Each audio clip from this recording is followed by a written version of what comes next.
Hi everyone, it's Elizabeth. So I'm doing this very, very short video in regards to why would anyone choose suppression. So I work at some retirement homes. Some of that work is virtual during this time, but one thing that one retirement home does is that they bring in speakers, and they did get to bring in somebody from Hong Kong to talk about the suppression as well as the kind of control from China, who operates on a communist level.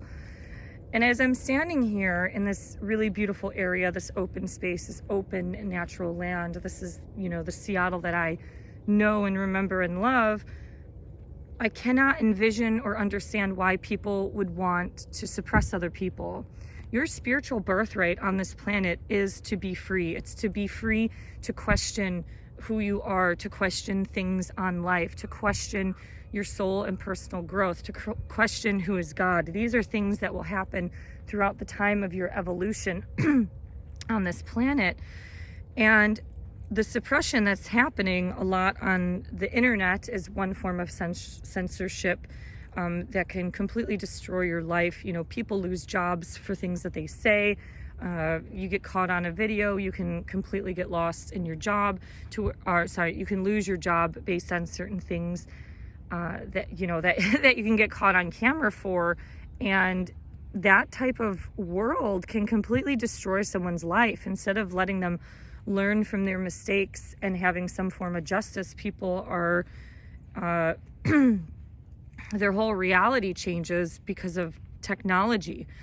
One of the spiritual ramifications of wearing these masks long term, like you have to wear a mask and a shield or something like a shield to prevent the spread of a disease because of the droplets going out. That's common sense. We see that in the retirement homes. But if this happens long term after the pandemic is done and it becomes a quote unquote new normal, there is a cutoff of that oxygen and air. And when we are entering the age of Aquarius, which I believe we basically are in, Aquarius is an air sign, and a lot of our suppression comes from restricting air as well as suppressing the throat chakra. So if you understand spirituality and start to see where the suppression comes from, it restricts your voice, it restricts your freedom of thought, your freedom of expression.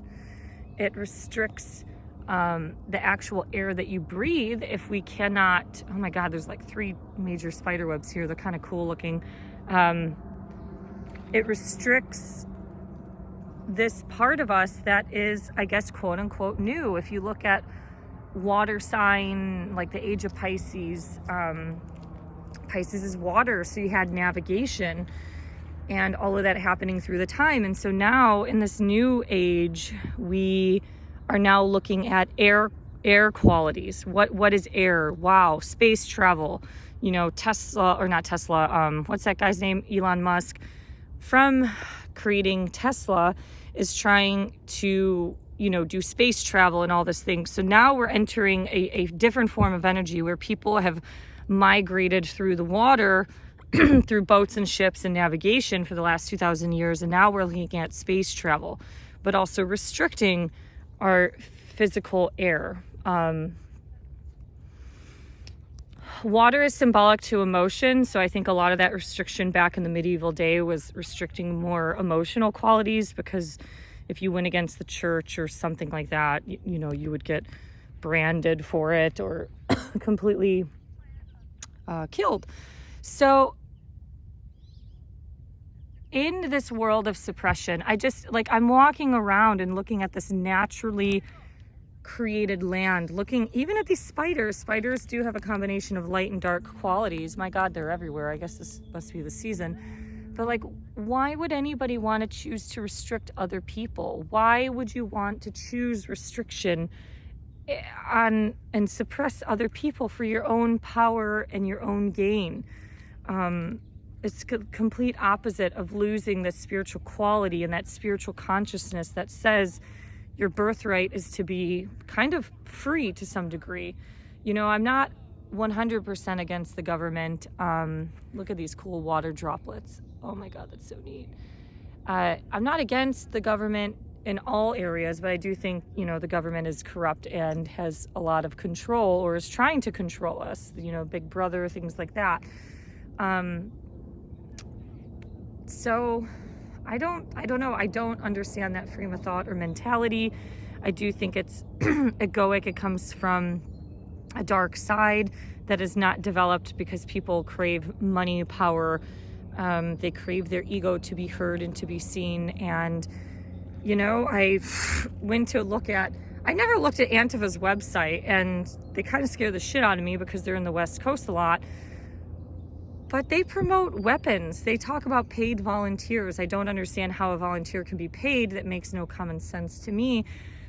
But, you know, these people are very suppressive and restrictive on other people. I mean, look, you know, how many people have gotten their businesses and all that stuff ruined throughout this time because of an uncontrolled animalistic side of the ego that wants to, though they think they're being enlightened and you know, doing a good cause, they are suppressing other people. So why choose it? Why would you want to live in a world where nobody can choose who they want to vote for? Why would you want to live in a world where it's just one frame of thought? If everybody looked the same and dressed the same and thought the same, the world would be a very, very boring place. The whole part of coexistence, like the African landscape, the animals all live with each other and they have to share the land. And zebras live with zebras, lions live with lions, and then, you know, they fight to share the resources in the land. So in this sense, you know, humans are kind of no different, but we have the consciousness to learn how to get along or to not get along. And, you know, in my hopes that people grow and develop to give people the birthrights and the freedoms that we've been granted. You know, America is falling apart, but it's still a pretty good country in comparison to a lot more dictator-ruled countries. For example, in this country, you can still be an artist. Like, I sell vintage and antiques on Etsy. Because of Etsy, I have the ability and opportunity to do that, and that is only given to a place that has some sort of freedom. Maybe it comes from capitalism, but it has the ability to be able to do these things. Artists can sell their stuff on the internet as well as on Etsy. And that was, you know, created because of it coming from a place that had freedoms. A lot of our freedoms are getting lost through this time, especially COVID-19, with them, you know, just unexpectedly uploading crap on our iPhones about contact tracing and things like that. So technology can be used in good or in ill, but in reality, a lot of the freedoms that we've been given, why would we want to lose and suppress those? Why would we want to suppress any artist? Go read about Jim Morrison, whose quotes talked about, you know, whoever controls the media controls the mind.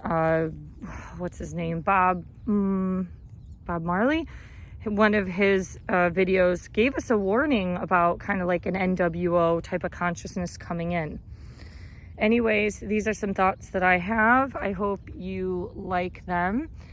Thank you for liking, sharing, and subscribing. And I hope this brought a little bit of light to those. But spiritual growth does not come from suppression.